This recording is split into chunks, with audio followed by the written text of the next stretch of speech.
Welcome to Miss News the Traveler.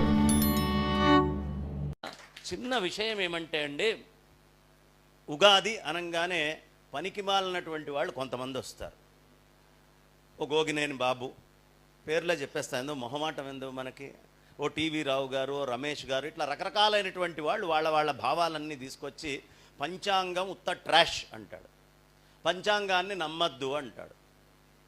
ఆ ఉన్న జ్ఞానం ఎంతో తెలియదు. పంచాంగం అంటే తిథి, వారం, నక్షత్రం, యోగం, కరణం. తిథి అక్కర్లేదు, వారం అక్కర్లేదు, నక్షత్రం అక్కర్లేడు అనేంత వాడికంటే ట్రాష్ ఎవడైనా ఈ ప్రపంచంలో ఉంటాడా? వాడు వారం వాడకుండా బతకగలడా? తిథి అనేటటువంటి చంద్రుడి యొక్క గమనాన్ని, తిథిని వాడకుండా బతకగలడా? నక్షత్రము అనేటటువంటిది అంటే ఏ కాన్స్టిలేషన్లో ఇవాళ ఎవరెవరు ఉన్నారు అనేది తెలియకుండా బతక నాసానే ఉండలేదు. వాడు చెప్తోంది నాసా సంస్థను ఎత్తేయమని వచ్చి టీవీలో కూర్చొని. ఇలాంటి పనికిమాలినటువంటి మాటలు చెప్పేటటువంటి వాళ్ళు చాలా విశేషంగా పెరుగుతూ వెళ్తూ ఉన్నారు. వాళ్ళు చెప్పేది నిజమేని మిగతా వాళ్ళందరూ అనుకుంటున్నారు. కానీ ఇవాళ ఇంకా ప్రపంచవ్యాప్తంగా కనుక్కున్నటువంటి కాన్స్టిలేషన్స్ 88. కానీ భారతీయ ఋషి ఆకాశాన్ని 108 కాన్స్టిలేషన్స్ కింద డివైడ్ చేసి ఏ కాన్స్టిలేషన్స్లో ఏ గ్రహాలు ఉంటాయి అనేది ఎంతో సనాతన కాలంలో ఆకాశం మొత్తాన్ని 108 కింద అతను విభజించి అందులో 12 రాసుల్ని అతను ఏర్పాటు చేసి, ఎందుకు 108 కాన్స్టిలేషన్స్ అంటున్నా అంటే నక్షత్రాలు 27, కానీ ఒక్కొక్క నక్షత్రానికి 4 పాదాలు, 27 నాలుగులు 108 కాన్స్టిలేషన్స్లో ఎక్కడ ఉన్నారు అని ఐడెంటిఫై చేసి చెప్పగలిగేటటువంటి స్థితిలో మన సనాతన వైదిక రుచి. ఇందాక వారు చెప్పారు మనకు అరుంధతి వశిష్టాభ్యాం రెండూ ఒకదాని చుట్టూ ఒకటి తిరుగుతూ ఉంటాయి, స్పిన్ అవుతాయి. ఇంకొక నక్షత్రం అట్లాంటిది ఆకాశ మండలంలో లేదు. సనాతనమైన భారతీయుడు పెళ్లిలో 1000 సంవత్సరాల క్రితం నాడే ఒకదాని వెనక వెళ్ళే నక్షత్రాన్ని ఒక్కోదాన్ని గుర్తించి దాన్ని చూడరా అబ్బాయి అంటారు. ఇప్పటికీ మనకి కశ్యపోత్రి భరద్వాజో విశ్వామిత్రోద గౌతమ వశిష్ఠో జమదగ్నిశ్చ అని వశిష్ఠుడి యొక్క కిందనే ఆ చిన్న నక్షత్రం అరుంధతి నక్షత్రం అనేది అట్లా మెళుకుగా మనకు కనిపిస్తూ ఉంటుంది. ఆ రెండు సేమ్ స్పిన్లో తిరుగుతాయి. ఎవడు చెప్పాడండి సనాతనమైనటువంటి వైదిక ఋషికి? ఒక్కసారి నేను శృంగేరి వెళ్ళినప్పుడు నాతోటి విధుశేఖర భారతీ స్వామి వారు ఓ మాట చెప్పారు ఈ పంచాంగం గొప్పతనం చెప్పడానికి. ఏమిటయ్యా ఆయన చెప్పినటువంటి గొప్పతనము అంటే, స్వామివారు ఒకసారి నెహ్రూ గారు ఓ మాట అన్నారట మదన్మోహన్ మాలవ్యతోటి. చూసావా మాలవ్య, నేను పెట్టేటటువంటి సభకి 1,00,000 మంది జనం వస్తున్నారు అని. ఒక నవ్వు నవ్వాడట మాలవ్య గారు. ఎందుకు నవ్వావు అని అడిగితే, అయ్యా నువ్వు ప్రధానమంత్రివి, నీ చేతిలో పోలీస్ వ్యవస్థ ఉంది, నీ కార్యకర్తలు ఉన్నారు, నువ్వు పార్టీకి అధినాయకుడివి, పార్టీ కార్యకర్తలు ఉన్నారు, ఇంతమంది ఉండి నువ్వు వెళ్ళి ఓ భాషణం చెప్తే 1,00,000 మంది వస్తున్నారు అంటున్నావు. నాకు ఒక ఆలోచన గుర్తొచ్చి నవ్వాను. అదేంటో తెలుసా? ఎవరో గోచీ కట్టుకున్నటువంటి ఓ బక్కజిక్కిపోయినటువంటి బీద బ్రాహ్మడు ఎక్కడో మూల కూర్చొని పంచాంగంలో వాడు కుంభమేళ అంటే 1 కోట్ల మంది వస్తున్నారయ్యా, ఏ పలుకుబడి లేదు, ఏ మారుమూల కూర్చున్నాడో తెలియదు.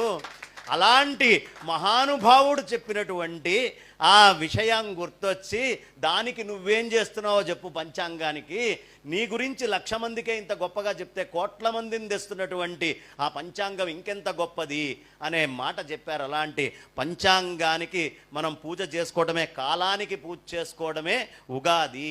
ఉగాది అంటే కాలానికి చేసుకునేటువంటి పూజ.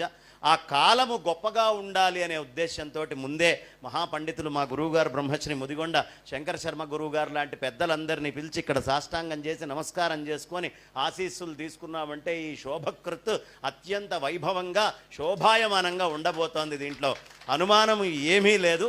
ఇంకొక మాట చెప్తాను, ఎవడు పంచాంగం పనికిరాదు అనే మాట చెప్తున్నాడో వాడికంటే పనికి మాలిన వాడి ప్రపంచంలో లేడు. ఎందుకో చెప్తా. ప్రపంచం మొత్తం రెసెషన్ అనేది వస్తూ ఉంటుంది, భారతదేశంలో కూడా రెసెషన్ వస్తుంది. కానీ రెసెషన్ ఎఫెక్టు భారతదేశం మీద చాలా తక్కువ ఉంటుందండి, మిగతా దేశాల మీద ఉన్నంతగా ఉండదు. ఈ రెసెషన్ 1920-30 ఆ ప్రాంతంలో వచ్చినప్పుడు రొనాల్డ్ రీగన్ అనేటటువంటి ప్రెసిడెంట్ అమెరికాలో రోజు రేడియో పట్టుకొని రేడియోల్లో అతను చెప్పేవాడు, బాబు ఖర్చు పెట్టండి, డబ్బులు ఖర్చు పెట్టండి, జేబుల్లో పైసలు తీయండి, లేకపోతే రెసెషన్ పోదు అనే మాట. కానీ మన పంచాంగము కొన్ని లక్షల కోట్ల రెవెన్యూ ఈ భారతదేశానికి ఇస్తోంది. లక్షల కోట్ల రెవెన్యూ. ఒక గోదావరి పుష్కరాలు, గంగా పుష్కరాలు, నదుల పుష్కరాలు అంటే కోట్ల మంది వెళ్తున్నారు. అక్కడికి వాళ్ళు వెళ్ళే ఖర్చులన్నీ కానీ, అక్కడ హోటల్ ఖర్చులు, జిఎస్టీలు, ట్యాక్సులు, ట్రాన్స్పోర్ట్లు, ఈ పైసలు ఎక్కడి నుంచి వస్తున్నాయి? మన అద్భుతమైన తిరుమల క్షేత్రానికి బ్రహ్మోత్సవాలు అని చెప్పింది ఎవరు? మన పంచాంగం కాదా? బ్రహ్మోత్సవాలకి లక్షల్లో వెళ్ళట్లేదా? చిదంబరం, అరుణాచలం, హిమవత్ పర్వత ప్రాంతం ఎక్కడ చూసుకున్నా పంచాంగాన్ని బట్టే. అన్ని పెళ్ళిళ్ళు, ఉపనయనాలు, మహోత్సవాలు, ముహూర్తాలు, ఈ గొప్పవన్నీ పంచాంగాన్ని బట్టి అవుతూ ప్రతి సంవత్సరము కొన్ని 10 లక్షల కోట్లు, billions of rupees, billions of dollars turn over చేసే పంచాంగం ట్రాష్ అంటున్న వీడెంత ట్రాష్ అనే విషయం ఇది తెలియక వాడు మాట్లాడుతున్నటువంటి విషయం.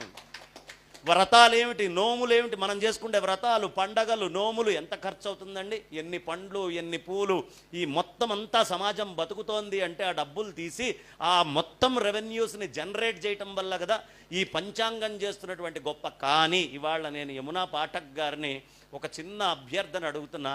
పంచాంగానికి ఒక అద్భుతమైన ప్రపంచ జాతీయ గణనము అనేటటువంటి హోదా కలిగించాలని ఒక్క పోరాటం గనక మనం చేస్తే అంతకు మించినటువంటిది ఇంకోటి లేదు. ప్రపంచమంతా దాసోహం అనాలి.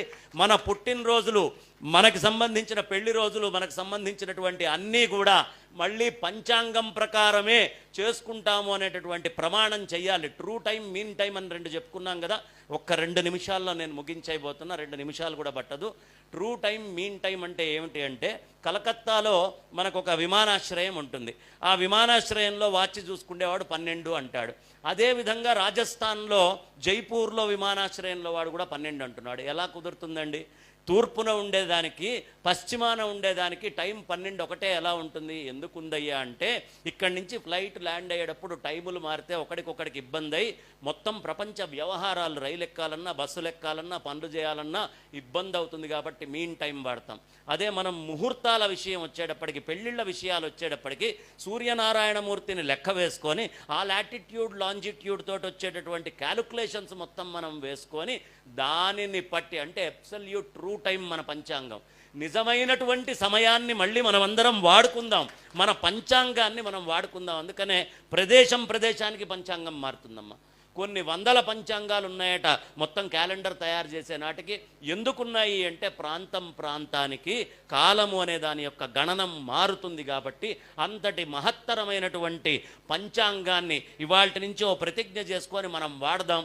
ఈ ప్రపంచంలో కాలాన్ని లెక్కగట్టడానికి వాడబట్టినటువంటి అత్యంత పురాతనమైనటువంటి మ్యాథమెటిక్స్ ఏదైనా ఉంది అంటే అది నా పంచాంగానికి సంబంధించిన మ్యాథమెటిక్స్. సూర్యనారాయణమూర్తి మయుడికి చెప్పినటువంటి అద్భుతమైనటువంటి ఆ మ్యాథమెటిక్స్ని మనమందరం మర్చిపోకుండా, అందులో ఉండే ట్రిగ్నామెట్రీ, అందులో ఉండే గొప్పతనాన్ని మొత్తం మనమందరం ఈ కాలానికి సంబంధించిన పండగ కాబట్టి ఇవాళ గుర్తు చేసుకొని అందరము కూడా పంచాంగానికి పూజ చేసుకోవడం, కాలానికి పూజ చేయడం, ఆ కాలానికి పూజ చేసేటటువంటి మనందరి యొక్క ఈ కాల పండగని ఘనంగా చేసుకుంటూ పిల్లలకు కూడా చెప్దామని చెప్తూ, ఖచ్చితంగా ప్రతి ఇంట్లో ఉగాది నాడు ప్రతిగృహ ధ్వజారోహణం అని సిద్ధాంతంగా చెప్తారు. అందరి ఇళ్ల మీద కూడా ఒక జెండాపై కపిరాజు కాషాయం మీద ఉన్నటువంటి ఆంజనేయ స్వామి వారిని తీసుకొచ్చి ప్రతిష్ఠ చేసుకుందామని చెప్తూ ఇంత చక్కటి సభని ఏర్పాటు చేశారు. పెద్దలందరూ కూడా వేదిక మీద ఉన్నటువంటి మా విజయ్ కుమార్ గారు అయితేనేంటి, అట్లాగే మా మాడభూషి వారు అయితేనేంటి, దంపతులు ఇరువురు కూడా అందరికీ కూడా నేను ధన్యవాదాలు తెలియపరుస్తూ, వేదికను ఆశ్రయించిన పెద్దలైన మా గురువు గారికి సాష్టాంగ ప్రణామాలు చేస్తూ, పురస్కార గ్రహీతలందరికీ కూడా నమస్కరిస్తూ నా వాణికి విరామాన్ని ఇస్తున్నాను.